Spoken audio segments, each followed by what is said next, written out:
marketers will have their fingertips in all the areas of marketing, but they won't go deep in one specific area.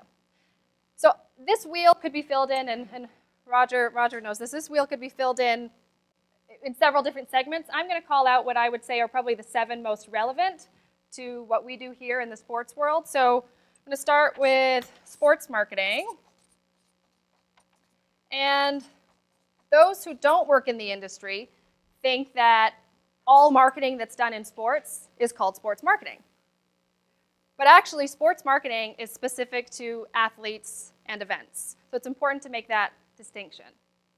The next piece of the pie that I want to call out is digital. So digital marketing is websites, paid search, email newsletters, that space. I think we're all really familiar with. And then closely connected to it and often put in the same bucket as digital marketing is social media, right? So Twitter, Facebook, the whole social side of digital. The next piece here, where do I want to go next? Direct marketing. So direct marketing, and it's interesting because as digital grows, the lines are getting blurrier between these different departments. Those of you who work in marketing understand that. So direct marketing classically is direct to consumer marketing efforts. So catalogs, mailers, you could put email newsletters here as well, which I put under digital, but it can live here as well. And then retail marketing. So retail marketing is 2 things. On the one side, it is the marketing efforts that are done to drive the consumer to the store, and that can be a brick and mortar physical retail store, or that can be a .com store. And then it's the marketing that happens in the store. So think about signage, messaging, imagery, sales associates, they're part of the marketing equation in the store, and how the product is merchandised. That's considered to be part of the marketing in the store. And then next would be grassroots. So when you say grassroots, you think local, right? So community-based marketing. And again, that could include events, which we also would put under sports marketing, but things like activation with schools, community centers, anything that's done on a local level, we consider grassroots marketing.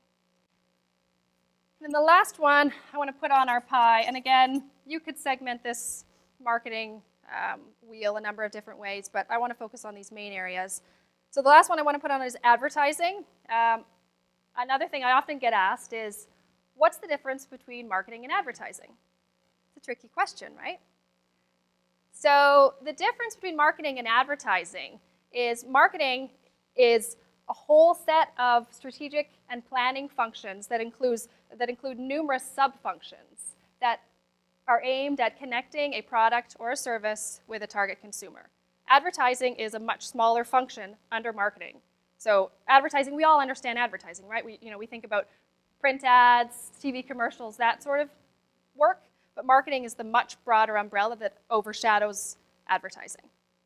I want to talk about 2 fundamentals of marketing. If you take nothing away from this talk, I want you to take this away. And when you're working with someone in marketing, I want you to make sure that you ask them these 2 questions. And Ellen has heard me talk about this quite a bit. So the first thing is the product. In order to be an effective marketer and build a really great marketing strategy, you need to understand the product. What are the features and benefits? Why was this product created? What are the consumer insights that led to the creation of this product? You need to know as much as possible about the product. So that's the first question you need to ask when posed with a marketing challenge is, tell me about the product. What are the basics about the product? And then the second question, who is the target consumer for the product? And this goes back to probably yesterday or the day before in this rapid experiment project, which is the product was originally created based on consumer insights. So at some point, there was a definition of the target consumer. Sometimes as we go through the stages of the product life cycle, that gets a little bit lost. Or in some instances, companies don't ever do that initial work to properly define the target consumer. But in order to effectively market something, you absolutely have to know, who are you marketing this to? What are the preferences of this target? What are their behaviors? What are their demographic basics? You have to understand your consumer because your messaging, where you're going to market, how you're going to market is going to differ based on who your target consumer is. Analyze your performance on a regular basis and help that alter how you're going to move forward. And always go back to that target consumer and is it working? Is this resonating with him or her?